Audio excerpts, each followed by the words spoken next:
Bismillahirrahmanirrahim.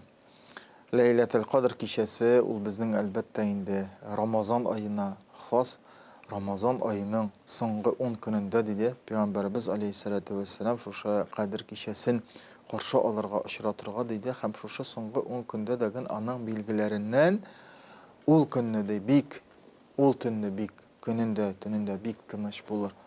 Jilde ismez. Ağaçlardağın yaprakları silkinmezdi.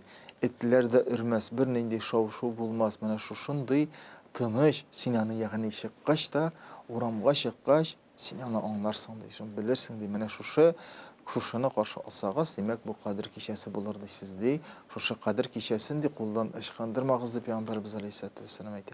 Çünkü bunda ana şuşu tünde sin kılgan gıybedetlerinin, tutkan urazalarının ecir savabı inşallah bulur. Sonsuz bir hesapsız bulur. Çünkü yeşinlikte de Ramazan ayında tutkan urazalarımızın her bir ecir savabı var deyip Allah'ı Teala degine. Köp mü bulganın, ne kadar ecir savabı bulganın, zin kardeşlerim biz bilmeyiz. Allah'ı Teala karşısında bulaşacaksın ki Allah'ı Teala da eyte, anın deyip tutkan urazası da benim işim bulur deyip.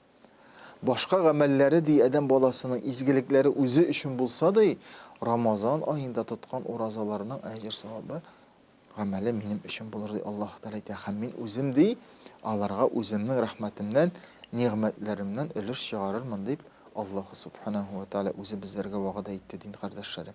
Hem elbette Ramazan ayında oraza tutkan kişiler için cennette de şöyle bir ayrım ışıklar bulur. Rayan ışıkları.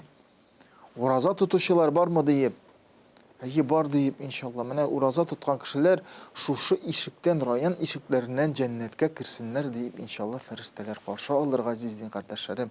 Allah Teala her parçalarımızdan da razı bulsun.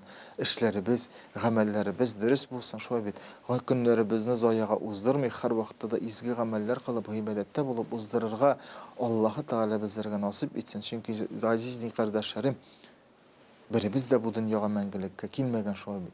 Allah'ı Teala kimge köp mi yazganın var deyip Allah'ı Teala bile emede lakin dey Allah'ı Teala karşında eden balasının kılgan gamelleri bik önemli, bik mühim. Çünkü şu gamellerine korata, gıybedetlerine korata, izgi işlerine korata eden balası Allah'ı Teala karşında beyelenir din kardeşlerim.